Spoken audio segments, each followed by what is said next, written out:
In this video I want to talk about two needs that human beings have. First, the need for predictability, and second, a need for exploration.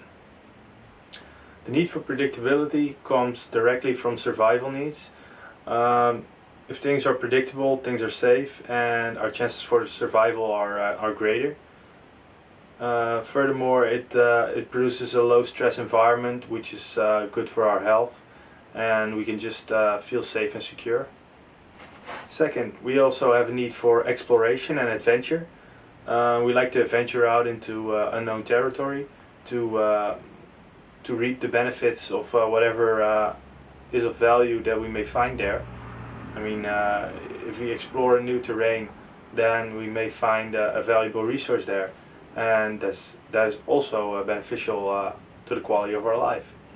In a healthy human being, these two needs are balanced, and what you usually see is that you have alternating periods of being in a safe comfort zone where things are predictable, and on the other hand leaving the fort, going on an exploration trip and see if you can reap some benefits from doing new discoveries.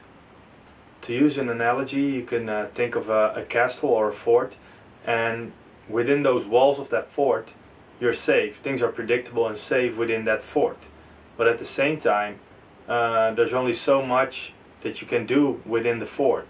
I mean, if you want to go hunt, there is nothing to hunt inside the fort unless you want to hunt on your on people around you that are your peers, but I don't recommend that. But you understand what I mean. If you want to get some resources from the wild, you have to go out and you have to go on an exploratory trip and go on an adventure, basically, to hopefully gain some new resources.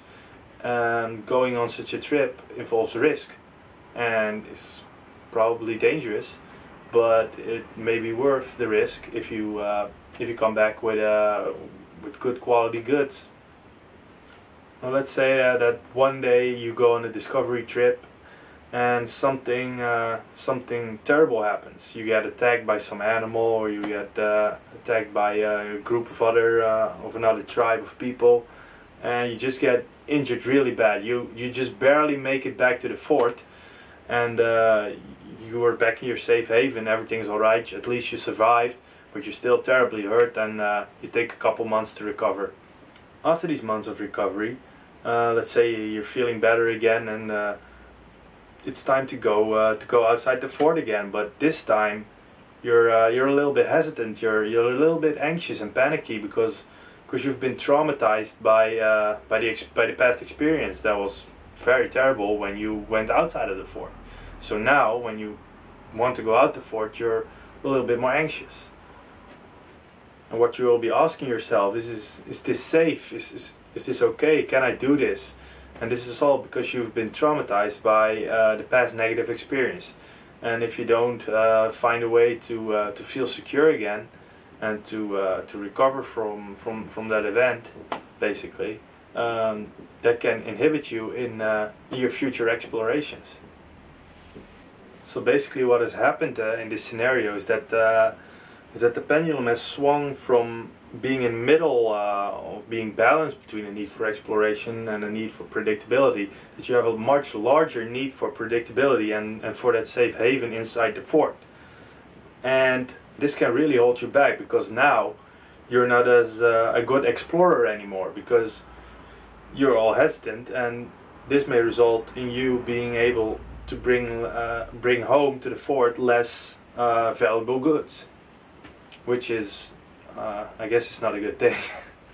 Now where I'm going with this story is that I want to suggest that this is basically a similar process as to what happens with all of us. I mean, we all have events in our life that are painful to us, and if we don't process out that pain, it's possible that we continue to be traumatized, and we continue to stick with behaviors that are safe and predictable and that we sort of know.